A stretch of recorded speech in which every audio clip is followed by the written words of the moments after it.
Citoyens du monde, bonsoir, j'espère que vous allez bien. Second épisode du journal du Mercato Nantais cet été. Alors évidemment, le programme de ce second épisode sera évidemment tourné vers les nombreux départs. Comme vous le savez, le FC Nantes essaye d'effectuer un vrai renouvellement d'effectifs cet été. Un renouvellement d'effectifs qui aurait déjà dû avoir lieu il y a au moins 2 ans. Bref, il n'est jamais trop tard pour bien faire. C'est du moins un peu le thème au FC Nantes qui s'est séparé d'Antoine Kombouaré et a lancé un vrai nouveau projet autour de Luis Castro, autour également de la jeunesse. Contexte économique oblige, le FC Nantes va devoir s'appuyer sur son centre de formation et a choisi un entraîneur qui correspond à cette philosophie. Mais désormais, il y a aussi beaucoup de joueurs en fin de cycle à faire partir et ça va vraiment être le thème de ce second épisode parce que de nombreux joueurs, de nombreux cadres vont quitter le FC Nantes ou ont déjà quitté le FC Nantes. On parlera ensuite potentiellement d'éventuelles arrivées, de la DNCG notamment, bref. Il y a pas mal de sujets à aborder dans cette vidéo. On attaque tout de suite avec le premier départ qui s'est rapidement profilé ces derniers jours. C'est celui de Moses Simon au Paris FC. Donc j'en avais déjà parlé, c'est désormais officiel. Transfert à hauteur de 7 millions d'euros pour le Nigérian qui rejoint donc le projet ambitieux du Paris FC qui vient de monter en Ligue 1, vous le savez, avec la famille Arnaud, le groupe Red Bull, et qui est actuellement dans une philosophie de vouloir accompagner de la jeunesse vraiment prometteuse avec des cadres qui connaissent la Ligue 1. Donc là, il y a Moses Simon qui a signé au Paris FC, mais on parle aussi potentiellement de Chancel Mbemba, de Benjamin André. Donc voilà, on sent qu'ils ont envie de bien faire. Le projet sportif, moi je le trouve alléchant, mais je pense que c'est encore plus le projet et surtout les conditions salariales qui ont pu intéresser le Nigérian. Le contrat de 3 ans pour un joueur de 29 ans et un salaire qui est quasiment multiplié par 3 par rapport à ce qu'il touchait au FC Nantes cette année. Donc forcément, on peut pas trop en vouloir au joueur qui lui souhaitait rester en France, de saisir cette opportunité qui s'est présentée à lui. Et puis pour le club, récupérer 7 millions d'euros à 1 an de la fin de son contrat, je trouve ça logique aussi. Alors Moses Simon, c'est clairement pas le premier joueur qu'on mettra sur la feuille quand on parle de joueurs en fin de cycle. Néanmoins, dans renouvellement d'effectifs, il y a aussi changement un peu de l'âme de l'équipe. Et ça passe aussi par les joueurs qui sont performants sur le terrain. C'est pour ça aussi que Nicolas Pallois a quitté le club. C'était pas le plus mauvais, c'est pas celui dont on aurait dû se séparer en premier. Néanmoins, dans le projet de renouvellement d'effectifs, il y a une vraie volonté d'oxygéner un peu ce vestiaire-là. Et ça passe par des départs de joueurs qui étaient au club depuis longtemps. Nicolas Pallois était au club depuis 2017. Moses Simon, ça remonte déjà à 2019. C'était avant le Covid. Moses Simon, il est arrivé il y a 6 ans au FC Nantes, en même temps que Marcus Coco d'ailleurs. Donc voilà, il a connu 5 saisons au club, 6 saisons pardon au club, comme un joueur comme Marcus Coco d'ailleurs, comme Alban Lafont également, dont le départ est également souhaité du côté de la Genelière. Donc voilà, Moses Simon quitte officiellement le FC Nantes, ça y est, c'est officiel, c'est signé, visite médicale, tout s'est bien passé. Il sera donc un adversaire pour le FC Nantes la saison prochaine face au Paris FC.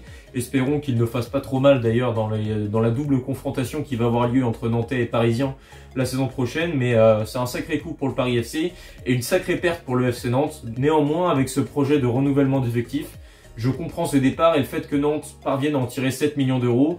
Certains diront ouais c'est pas assez, Simon en vaut au moins 12. Mais quand tu prends en compte le contexte économique, les conditions salariales qu'il attendait, bref, l'opportunité que représentait le Paris FC à 1 an de la fin de son contrat, moi je trouve ça plutôt logique et globalement je trouve que le FC Nantes aurait difficilement pu obtenir mieux. Donc voilà.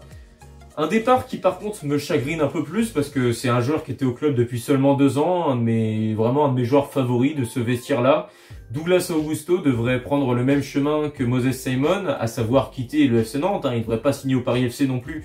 Quant à lui, il va rejoindre apparemment la Russie pour le club de Krasnodar. Transfert à hauteur de 6,5 millions d'euros pour le milieu brésilien, âgé de 28 ans, arrivé au FC Nantes du coup à l'époque de Pierre Aristouille en 2023. Bon, c'est triste parce que je pense que c'est peut-être... il est au moins dans le top 3 des meilleurs joueurs nantais cette saison et peut-être qu'il n'est pas 3e d'ailleurs parce que c'est le joueur en Europe, je crois, qui court le plus de kilomètres par match. Ça hargne, bref, c'était notre meilleur milieu de terrain, nos meilleurs joueurs. C'est assez triste parce que j'aurais bien aimé le voir sous Luis Castro, même si c'est pas tant le profil qu'apprécie vraiment l'entraîneur portugais. Alors si, je pense qu'il aurait pu apprécier Douglas Augusto, mais dans son schéma à Dunkerque, le numéro 6, dans la relance, est un petit peu plus vertical que Douglas Augusto, qui a un style beaucoup plus de relance sur la latéralité, etc. Donc effectivement, au niveau du profil, bon, je peux comprendre que Nantes souhaite trouver un nouveau numéro 6, même si je pense que Nantes souhaitait pas forcément se séparer de Douglas Augusto. C'est aussi l'opportunité qui s'est présentée dans le contexte économique actuel avec les droits TV. quand tu peux tirer 6,5 millions d'euros d'un joueur comme Douglas Augusto qui a 28 ans, sur lequel tu n'as aucune perspective de plus-value supplémentaire. Je veux dire, Douglas Augusto, il fait déjà de très bonnes saisons à Nantes à titre individuel. Même s'il avait été très bon l'année prochaine, bah en fait il aurait eu 29 ans et Nantes n'aurait pas pu en tirer réellement plus que 6,5 millions d'euros. Donc effectivement, je trouve ça logique de la part de Nantes de plus miser sur des jeunes joueurs sur lesquels tu pourras créer de nouvelles valeurs marchandes aussi, parce que actuellement la survie des clubs français tient vraiment à ça. On voit la DNCG qui sévit beaucoup ces derniers temps. Une pensée d'ailleurs pour les supporters lyonnais qui traversent certainement une période assez compliquée, qui sont sous la menace plus que jamais d'une rétrogradation en Ligue 2. Donc voilà, dans le contexte actuel, je comprends que la vente Douglas à Augusto soit importante, même si j'avais dit que dans mon ordre de priorité, j'aurais préféré voir Chirivella, Mohamed, Lafont, même Zézé partir avant ces jours-là. Pour moi, Nantes devait construire autour de Ablin et Douglas Augusto. Bon bah déjà on en enlève un et peut-être qu'Ablin va partir également. Donc voilà, c'est vraiment vente départ qui traverse le FC Nantes. Alors peut-être trop de départs, reconstruction d'accord, mais à quel prix? Est-ce que Nantes se sépare pas aussi de ses futurs cadres pour la saison prochaine? Peut-être. Moi, effectivement, j'aurais tout fait pour conserver Douglas Augusto. Nantes, ça en sortir quand même avec une belle vente. J'ai beaucoup reproché au FC Nantes de ne pas savoir vendre ses joueurs. Lafont aurait déjà dû partir depuis longtemps. Bref, il y a plein de joueurs qui pénalisent encore aujourd'hui le vestiaire parce que Nantes est incapable de les vendre d'un mercato à l'autre. On va parler de Chirivella d'ailleurs par la suite. Donc voilà, pour le coup là-dessus on peut pas leur reprocher. Ils ont vu l'opportunité qui s'est présentée. Et puis je pense que le joueur qui souhaitait quitter le club, finalement lui ne souhaitait que partir de Nantes. Puis je pense qu'il rejoint pas la Russie pour le projet sportif, mais plus pour le projet financier, ou peut-être le projet diplomatique, mais ça à la limite, ça le regarde, hein, s'il rejoint la Russie. Mais bon, je pense que niveau salarial, Nantes ne peut pas s'aligner sur ce que proposait Krasnodar. Donc une vente à 6,5 millions d'euros pour un joueur qui souhaitait quitter le vestiaire, finalement il y a une certaine logique à ça, même si là je trouve que ça s'inscrit pas vraiment dans le projet de reconstruction, mais vraiment comme une vente et une opportunité de marché à ce moment-là. Donc voilà, nouvelle vente au FC Nantes et pas des moindres. Et puis on peut rajouter au milieu de terrain deux autres départs. Le premier, Malang Gomez, donc là c'est plutôt un départ positif. Malang Gomez qui est prêté au Mans et qui a prolongé son contrat avant d'être prêté du coup en Ligue 2 chez les Manceaux. Très intéressant je trouve, parce qu'on parlait plus que jamais d'un départ de Malang Gomez du FC Nantes. Lui qui, après une très belle épopée en Youth League où il avait fait partie des hommes forts du parcours jusqu'en demi-finale des jeunes U19, entraîné par Stéphane Moreau, lui a connu une saison assez pleine globalement en réserve, mais il n'y avait pas trop de perspectives d'avenir pour lui à l'immédiat dans le groupe pro. C'est-à-dire qu'il y a déjà pas mal de jeunes dans ce secteur de jeu-là, dans l'entre-jeu nantais. Il y a Louis Leroux, il y a Demen Tabibou, on va rapidement entendre parler de Bamet Duff, à mon avis peut-être même dès cet été. Bref, il y avait déjà du monde au milieu de terrain, ce qui fait que c'était pas tant la priorité nantaise pour y faire revenir d'autres jeunes joueurs, surtout que c'est un profil assez particulier. Malang Gomez, il est pas très grand, il est assez frêle, mais par contre voilà, c'est un vrai milieu de poche, un peu un style à la Kanté, alors à toute proportion gardée. Donc je pense que la Ligue 2 ça peut être pas mal. Moi je maintiens que ça reste des prêts positifs. Il n'y a pas d'option d'achat, donc pour moi ça montre que le club compte encore sur lui. Donc moi je vais regarder tous les matchs du Mans cette saison pour voir l'évolution de Malang Gomez, parce que je pense vraiment que c'est un vrai jeune joueur avec beaucoup de talent, et j'espère le voir revenir plus fort que jamais avec le FC Nantes, comme l'avait fait un Randall Colomoni après son prêt à Boulogne, rappelez-vous, en national à l'époque. Il était revenu, il avait tout cassé en Ligue 1, et puis 2 ans après, bon on le vendait libre, ça c'est un autre problème, c'est qu'on n'arrive pas à vendre nos joueurs, mais mine de rien, encore aujourd'hui, il est international français. Donc voilà, Randall Colomani, son prêt à Boulogne lui avait un peu changé sa carrière. Donc peut-être que ce sera le cas également pour Malang Gomez. En tout cas, au lieu d'un départ, Nantes a trouvé une solution quasiment parfaite à mes yeux. Surtout que lui va vraiment pouvoir avoir plus de temps de jeu au Mans en Ligue 2, qui est peut-être la bonne étape intermédiaire entre la Nationale 3 et la Ligue 1. Voilà, la Ligue 2 avec le Mans, projet d'un club qui vient de monter, un club même du coin, de la région, de la Sarthe. Donc voilà, on suivra avec attention la suite de l'aventure pour Malang Gomez avec le Mans, en espérant qu'il revienne plus fort que jamais au FC Nantes. Et puis, dernier départ, et pas des moindres, notre capitaine Pedro Chirivella va enfin quitter le FC Nantes. Alors, n'y voyez aucun terme péjoratif quand je dis enfin quitter le FC Nantes, c'est qu'on avait réellement atteint une fin de cycle. Ce jour-là aurait dû partir il y a déjà au moins 2 ans, parce que sportivement, il n'a pas été le plus à son aise. Pourtant, c'est un garçon qui a jamais triché. Je réclamais son départ depuis déjà pas mal de temps, comme Castelletto, etc. Quand je parle d'un renouvellement d'effectifs, Chirivella s'inscrit complètement dans ce décor-là, de vouloir vraiment oxygéner tout ce vestiaire. Chirivella, c'était un capitaine qui était même plus tant apprécié par les autres joueurs. Il y avait notamment un clan assez fort dans le vestiaire nantais qui méprisait un petit peu l'Espagnol. Pourtant, c'est un garçon qui a jamais triché, qui a un comportement qui est irréprochable. À l'époque de Pierre Aristouille, même blessé, il avait des problèmes au dos. Il est allé jouer la fin de saison pour aller chercher le maintien. Bref, il est vraiment tombé amoureux de ce club-là et les supporters sont réellement tombés amoureux de ce joueur-là. Il s'est révélé avec Antoine Comboiré lors du sacre en Coupe de France. Malheureusement, par la suite, ses saisons ont été un peu plus compliquées. Il a eu quelques problèmes aussi de blessures. Donc là, il va rejoindre la Grèce et le Panathinaikos pour un transfert légèrement supérieur à 2 millions d'euros. Ça ne m'étonne pas, hein, quand j'avais fait mon mercato idéal, c'est également le prix auquel je l'avais estimé. Donc voilà, Pedro Chirivella quitte le FC Nantes après 5 ans passés, mine de rien, sur les bords de l'Erdre. Merci pour tout, Pedro, hein. C'est valable aussi pour Moses, pour Douglas Augusto. C'est jamais les pires qui partent en premier. Même si voilà, Pedro, c'était quand même plus compliqué pour lui sportivement ces 2 dernières années, notamment sous pression. Je le trouvais vraiment dans le dur au milieu de terrain quand il y avait un peu de pression autour de lui. Sa première partie de saison là était vraiment compliquée. Ces 6 derniers mois ont été un peu meilleurs, mais bon, sans pour autant renverser des montagnes. Donc je pense qu'en Grèce, il y a moins d'intensité, je pense qu'il peut vraiment exploser là-bas. Je pense que c'est un bon coup pour le Panathinaikos, une bonne vente pour le FC Nantes qui est assez logique finalement à 1 an de la fin de son contrat. Et puis pour Pedro Chirivella, j'espère qu'il trouvera là-bas l'accueil et la chaleur dont il a besoin pour s'épanouir dans un club et un vrai projet sain. C'est tout le mal que je lui souhaite. Je lui souhaite vraiment que du bonheur à ce joueur-là et un garçon au comportement encore irréprochable. Merci pour tout, Pedro. Donc voilà. Beaucoup de départs au milieu de terrain qui ne devraient pas tous être remplacés. Je pense qu'il va y avoir une arrivée en poste de milieu défensif, mais j'imagine que le FC Nantes compte miser sur la jeunesse à ce poste. Johan Le Penant, Louis Leroux, Demen Tabibou, ces joueurs-là devraient faire partie, à mes yeux, des joueurs clés de Luis Castro, parce que c'est des joueurs qui correspondent parfaitement au profil, qui m'ont l'air d'être plutôt en forme, notamment en sélection. Le Penant avec l'équipe de France Espoir, pendant que Louis Leroux et Demen Tabibou se sont amusés lors du tournoi Maurice Révélo avec l'équipe de France U20. Donc, si je me projette un peu dans le système qu'il avait à Dunkerque, c'est des joueurs qui ont complètement leur place dans le trident du milieu de terrain de Dunkerque qu'il y avait à l'époque et que peut-être que Luis Castro va remettre en place. Donc voilà, Le Penant, je l'imagine d'ailleurs parfaitement avec l'entraîneur portugais. Et quand je vois là comment il termine la saison avec l'équipe de France Espoir, je nourris vraiment beaucoup d'espoir, hein, c'est le mot, pour la saison prochaine avec ces joueurs-là au milieu de terrain.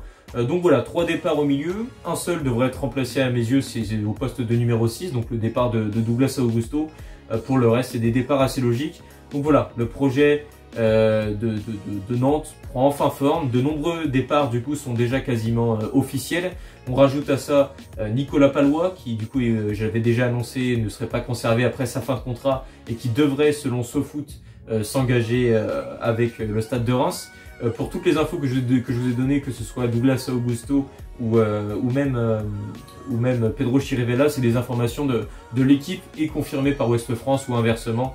Donc voilà. Donc Nicolas Pallois, ça a été annoncé par SoFoot, devrait s'engager pour 1 an avec le Stade de Reims. Ça va me faire tout drôle de le voir avec un autre maillot que celui du FC Nantes. Je pensais qu'il arrêterait peut-être sa carrière, mais non, il a encore la soif des terrains. Et puis je pense que toute son expérience ne peut pas faire de mal en Ligue 2, surtout que c'était loin d'être le pire défenseur central nantais. Même si, bon, à voir le projet qui arrivera à Reims avec le nouveau coach, Karel Gerhardt, qui lui, je crois, a peut-être une défense assez haute. Donc peut-être que s'il y a trop de couverture à faire dans la profondeur, Nicolas Pallois pourrait être en difficulté. Mais bon, à voir.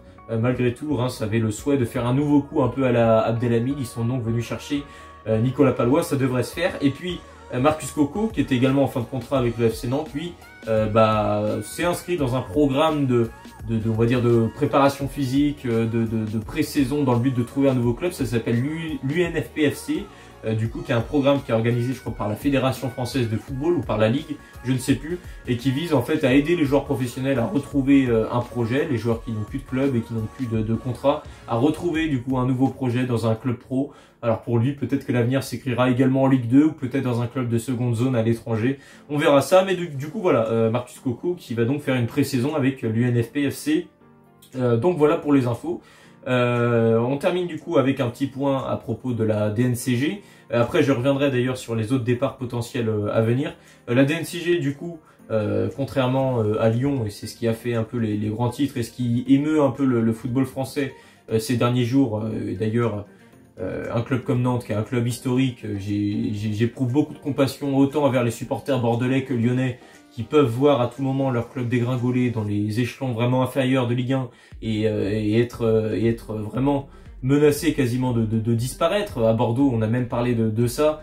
C'est des clubs qui sont très importants dans le paysage du football français. Donc voilà, grosse pensée aux supporters lyonnais parce que je détesterais que ça arrive à mon club.